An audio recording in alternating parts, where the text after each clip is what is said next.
Welcome back to episode of car talk. हमारे viewer ने हमारे से सवाल किया कि सर आप जो थोड़ा सा कंपैरिजन करके हमें बताएं कि जो लाइफ स्टॉक इन्वेस्टमेंट है, लाइफ स्टॉक कैटल फार्मिंग है, उसके अगर कंपैरिजन में हम रियल एस्टेट देखें, रियल एस्टेट कंस्ट्रक्शन हो गया, उसके अलावा रियल एस्टेट के अंदर जो फार्म लैंड होती हैं उसमें इन्वेस्टमेंट करें, तो इनमें से कौन सा ऑप्शन बेहतर रहेगा।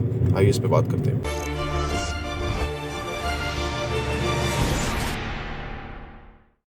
बिस्मिल्लाहिर्रहमानिर्रहीम, अस्सलाम वालेकुम रहमतुल्लाहि व बरकातहू।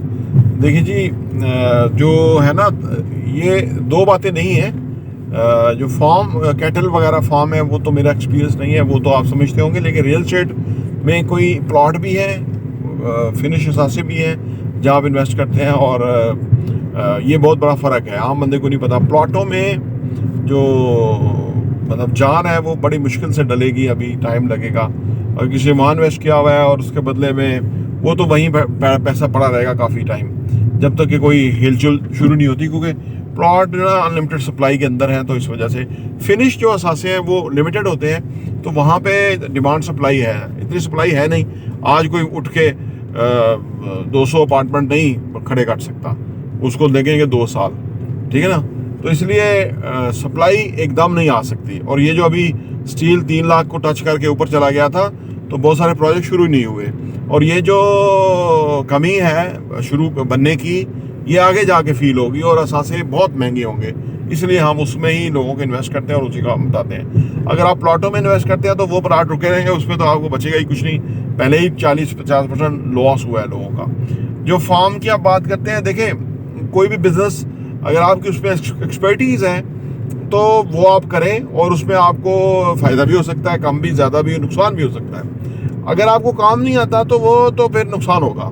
अगर कैटल वगैरह पालना है ना, तो ये भी बहुत ही सेंसिटिव बिजनेस है, ठीक है ना, क्योंकि जानवर है, वो बता नहीं सकता कि वो बीमार है या उसको प्रॉब्लम है, ठीक है। उसको आप वैक्सीनेशन कर दें, वो नहीं बता सकता। लेकिन जो फार्म वाला है उसको इन सारी चीज़ों को पता होना चाहिए, और उन चीज़ों में सेंसिटिव होना चाहिए।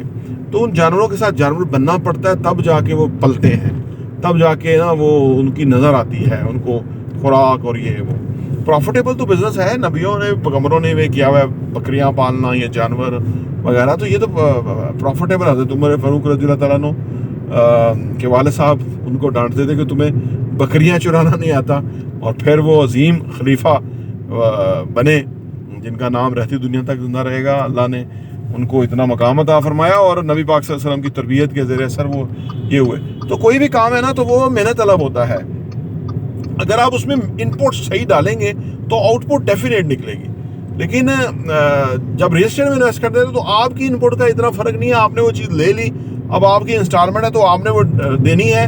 तो जो लोग प्रोजेक्ट कर रहे हैं, जैसे हम कर रहे हैं, तो वो जिम्मेदारी हमारी है कि हमने उसको फास्ट पेस पे कंस्ट्रक्शन करनी है, हमने उसको पैसे को ग्रो करना है, और वो वहाँ पे ऑफर्स आनी चाहिए, बिल्डिंग जल्दी फिनिश हो, टाइमली वगैरह। तो ये सारी कुछ मुख्तलिफ है, इसको आप इस तरह नहीं देख सकते।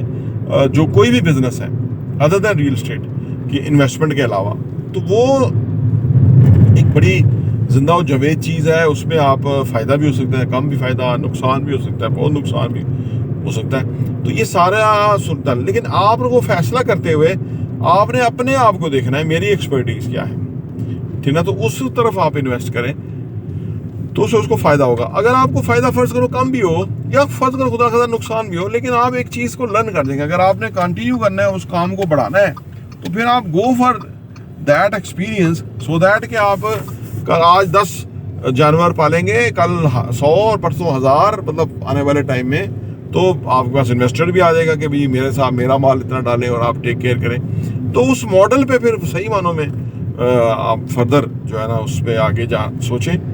तो इस तरह है, ये नॉट डिपेंड ऑन यू कि आपका क्या पैशन है, जुनून है, आपका क्या है। पैसा हर चीज़ के अंदर है, लेकिन ज़्यादा पैसा उसमें है जिधर आपका पैशन होगा, जिधर आपको काम में मज़ा आएगा, वहाँ ज़्यादा पैसा आप कमा सकते हैं। प्रॉपर्टी टीवी देखने का बहुत बहुत शुक्रिया।